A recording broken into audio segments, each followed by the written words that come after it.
Dahil sa inaasahang traffic na idudulot ng pagkukumpuni sa Dario Bridge sa EDSA, naglatag na po ng mga alternatibong ruta ang MMDA. Mula mismo sa Dario Bridge, nakatutok live si Steve Dailisa. Steve! Igan, mahigit isang oras na lamang nalalabi bago tuluyang sarhan yung 3 lanes sa bahagi ng northbound direction. Dito naman sa pagitan ng Balintawak at ng Muñoz para sa rehabilitasyon nitong Dario Bridge. Sa kasalukuyan, Igan, yung magkabilang direksyon, yung southbound at saka yung northbound direction, maluwag pa sa daloy ng trapiko. Pero inaasahang babagal yung northbound direction kapag nagsimula na yung mobilization ng DPWH. 100 metro ang haba ng lane closure na sasakupin ng repair ng Dario Bridge. Kaya 2 outer lanes na lang ang matitira. Pati ang bangketa, inaspalto na para madaanan ng mga motorsiklo.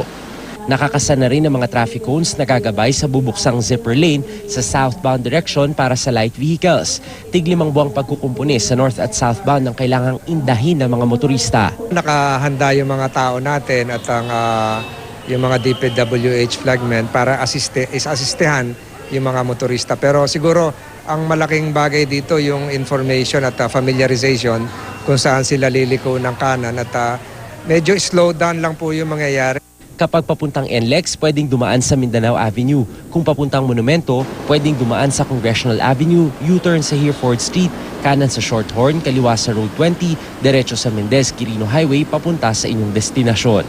Sana bilisan niya ulit ng trabaho para mabilis matapos. Kailangan ngayon mahabaan ang pasensya sa mga katulad kong driver at ikuan. Hindi po pwede yung idaan sa init ng ulo, malamang na lamang ang away-away, ganyan. Ang kalbaryo ng mga motorista madaragdagan pa ng tuloy-tuloy na weekend road reblocking. Lalo pa raw habaan ng pasensya pagsapit ng tanghali ng Martes Santo na umpisa naman ang ultimate road reblocking. Pinakamapeperwisyo daw sa northbound ay mula Ayala Tunnel hanggang Shaw Boulevard dahil magkakatabi halos ang mga sesementuhin. 1 o 2 lane lang ang madaraanan. Saka lang matatapos ang penitensya sa kalsada pagkatapos ng linggo ng pagkabuhay. Kaya kanina pa lang, inabisuhan na ang mga provincial buses na damihan na ang biyahe bago ang Semana Santa. Sa mga inner streets naman, iminumungkahing dumaan ang mga bus. Short-term pain, long-term gain. Diba? So para sa lahat naman to Apektado talaga. Wala tayong magagawa kung sinara-sara saan kami dadaan. Mahihirapan, lalo na bus, malaki yun.